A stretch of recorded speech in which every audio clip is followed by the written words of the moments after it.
Pak Agung bertanya pada waktu itu kepada Pak Sultan Hamid, gambar ini gambar apa Pak Hamid? Ini ciptaan pertama beliau. Nah, di sini ada tulisan beliau di sini Sultan Hamid, ya. Dan ini diprotes oleh satu anggota panitia rencana negara, Muhammad Nasir. Kalau mau gambar burung ya gambar burung, ya, gambar karena memberikan perisai manusia ya, mitologi ya, manusia. Memang figur Garuda. Nah setelah itu ini melakukan perjalanan yang panjang sekali, ya, gambar-gambarnya. Nah kemudian ini saya tunjukkan. Nah ini, ya gambarnya.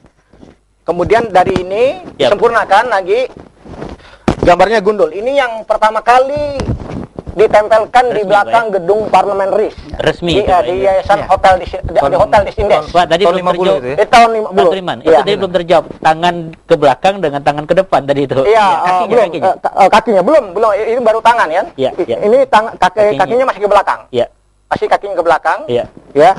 Dan ini kepalanya masih gundul. Ini dinyatakan oleh buku Pringgodegdo di Museum ABRI, ya.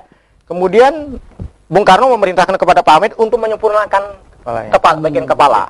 Lalu Pak Hamid melakukan perbandingan ke negara-negara lain, Irak, ya, Yaman, ya. Itu gambar Raja Wali, elang Raja Wali.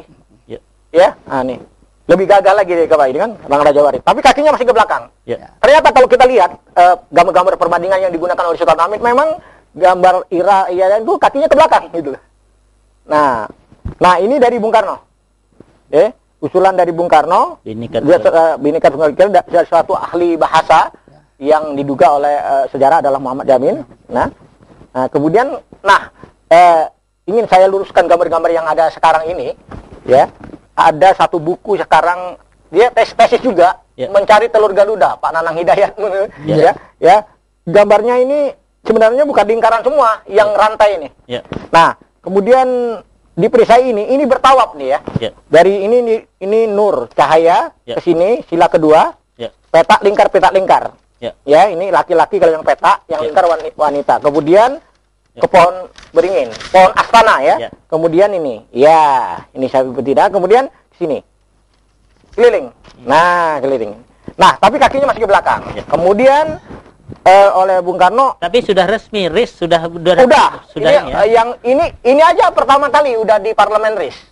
Di sidang parlemen tahun 50 ya, tahun 50 sidang parlementari RIS ini pertama kali, cuman gundul menetapkan Indonesia Raya juga. Ya, kemudian ini kakinya ke belakang mendapat masukan dari Presiden Lebih gagah Soekarno. Lebih gagah burung. Iya.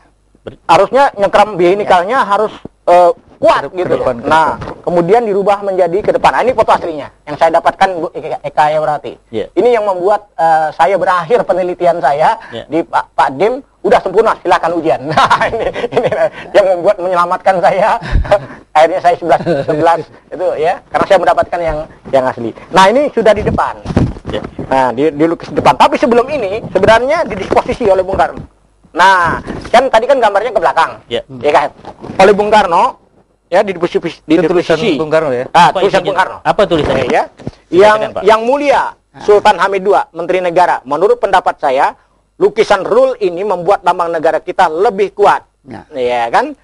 Maka untuk itu saya tetapkan bahwa on-wet rule inilah yang harus diperbaiki. Siapa itu rule? Saya tanyakan dengan secara pribadi. Rule itu adalah ahli semiologi, ahli lambang, di mana Pak Hamid maupun Pak Yamin panitia itu konsultasi dengan ahli lambang ini. Nah, ini disposisi. Di sini 20 Maret 50 ikutin kehendak saya, merdeka. Jadi Pak Bung Karno memanggil Sultan Hamid yang mulia, Sultan Hamid II. Itu luar biasa ya. Nah, setelah ini dilukis oleh Dullah. Pelukis istana Dullah dari Solo ya. Nah, saya bekejar ini sampai ke Solo. Tapi ternyata sampai di Museum Solo saya itu ada di buku lukisan Revolusi Indonesia tahun 50. 30 tahun. Nah, 30 tahun. Kemudian saya dapatkan dengan sejarawan konstitusi namanya Pak Abi Kusuma. Lalu saya repro dari buku lukisan revolusi yang terbitan Depen. Nah, ini yang dilukis Dullah, inilah yang disebarkan ke seluruh Indonesia. Maka banyak warga negara pasang di rumah-rumah. Ini. Nah, kemudian karena Pak Hamid yang mendesainer, yang merancang, maka dibuat ukuran luas sayap berapa, ukuran berapa, ekor berapa ukurannya. Makna ya. Nah, ada ukurannya supaya gambar lambang negaranya enggak terberet-beret ya. Ya, jadi dibuat ukuran. Nah, di dalam tesis saya satu pertanyaan hukumnya adalah rancangan lambang negara siapa yang menjadi lampiran PP nomor 66 tahun 1951. Tidak lain adalah lambang negara rancangan Sultan Hamid yang terakhir dibuat. Dan ini yang diserahkan ke Idayu. Dan sekarang ada di ruang almarhum Agung, Mas Agung, ya, ruang pribadi. Nah, ini foto aslinya. Itu yang aslinya, Pak? Iya. Ini yang aslinya. Ini berwarna kalau di sana. Berwarna. Nah, kemudian pada waktu saya ujian 11 hari Rabu 11 Februari 99, ini saya keluarkan semuanya. Yang nonton ini kan banyak nih. Dari pasca lain itu. Ya, saya sembunyikan dulu yang Yamin. Mana yang Yamin? Saya keluarkan yang Yamin. Nah, ini sketsa awal Yamin. Nah, ini Yamin. Sketsa awal Yamin. Nah, ini adalah gambar rancangan lambang negara Yamin. Betul kata Bung Hatta menjawab, buku Bung Hatta menjawab di halaman 112 bahwa ada dua rancangan, satu dari Sultan Hamid, satu dari Yamin. Tapi yang Yamin ditolak karena ada sinar-sinar matahari. Nah, ini kan ada sinar-sinar matahari yang pengaruh Jepang. Nah, apakah di literatur atau di buku-buku pendidikan itu masih dulu?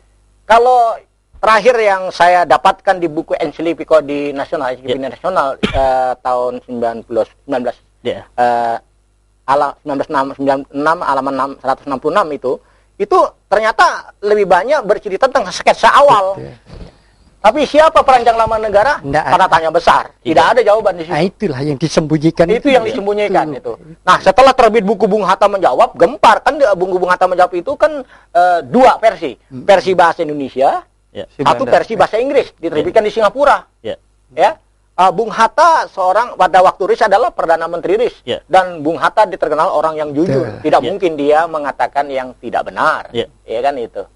Saya ke Bung Denny. Bung Denny, tesis ada juga menyinggung soal peranan Sultan Hamid. Kalau tesis saya mengenainya lain. Ini pas skripsi. Skripsi Anda juga berkenan peranan Sultan Hamid di KMB, Konferensi Meja Bundar. Nah, sejauh mana peranannya tadi udah singgung juga, tapi sejauh mana dia memberikan kontribusi kepada Indonesia? Memang saya sedikit katakan beliau sudah mengusulkan tentang konferensi antar Indonesia itu sangat membantu karena beliau ini sangat futuristik, saya bilang. Pertama, ketika saya baca drafting yang sudah dibicarakan dalam konferensi antar Indonesia itu, yang mana di situ juga sampai detail, sampai kepada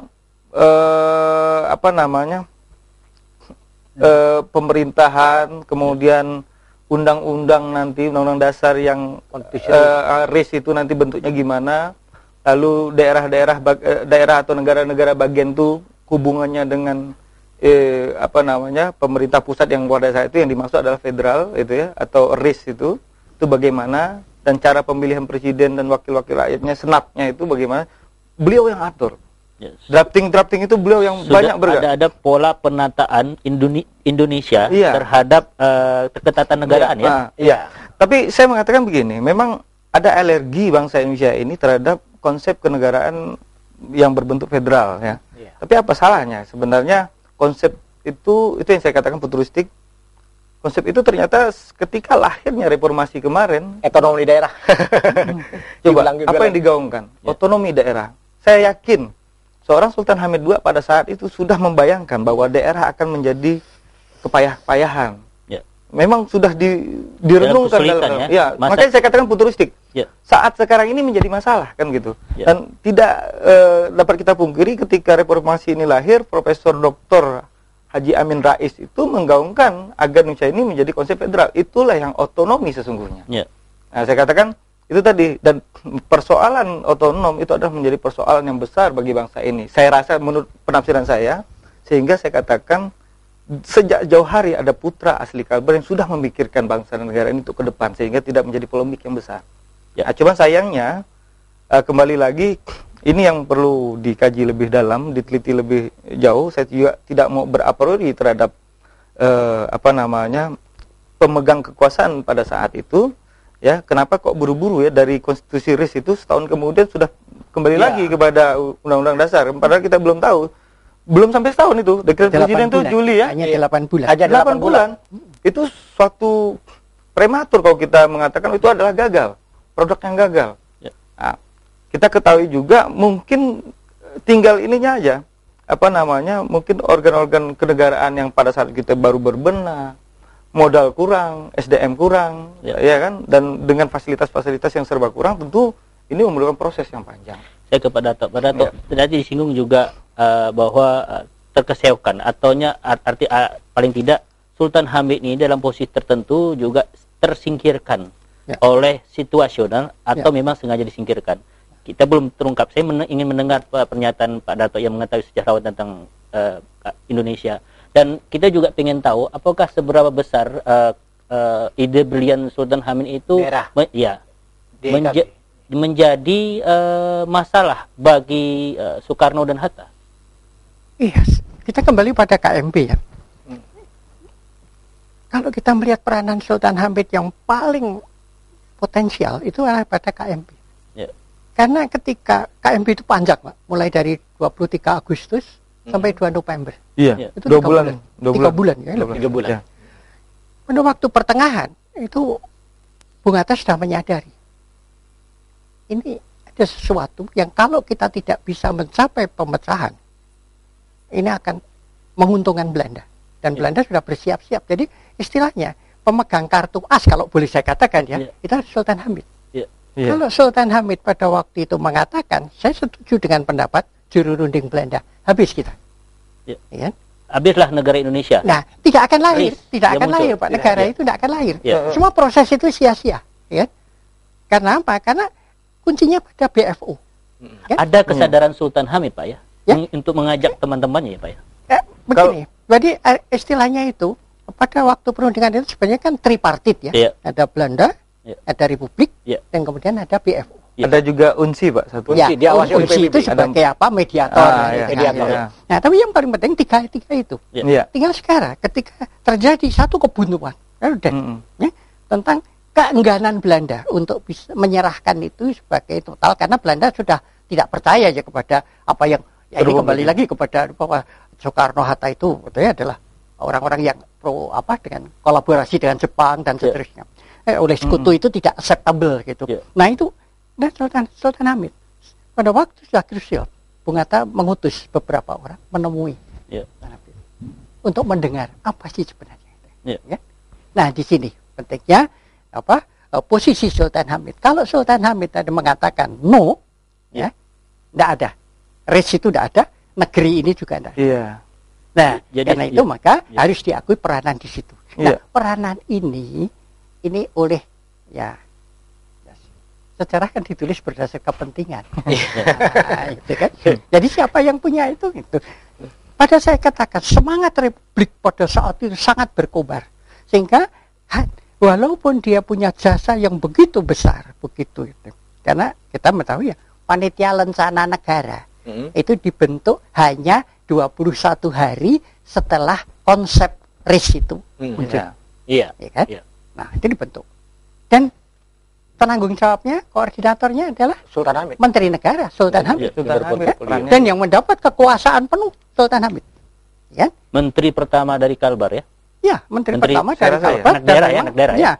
Dan dia seorang negarawan bukan hanya dari ini, tapi diakui kenegarawannya itu oleh semua pihak. Termasuk dalam hal ini, Bung Hatta itu mengakui. Sultan Hamengkubuwono itu jelas mengakui. Maka satu hal yang harus dikliarkan, apa betul Sultan Hamengkubuwono itu akan dibunuh oleh Sultan Hamid? Apakah itu satu semacam trik untuk bisa ini kan satu. Jadi kalau kita melihat itu, kita mulai dari peranan Sultan Hamid yang sangat krusial. Yang kedua, peranan Sultan Hamid dalam lambang negara itu. Yang ketiga adalah ide, walaupun ide itu kandas, tapi ide itu ternyata karena mungkin timing kembali kepada waktu ya Pak, belum saatnya. pada saat tidak mengerti. Momennya tidak tepat. Ide itu sudah sangat jauh bagaimana, tapi tidak selalu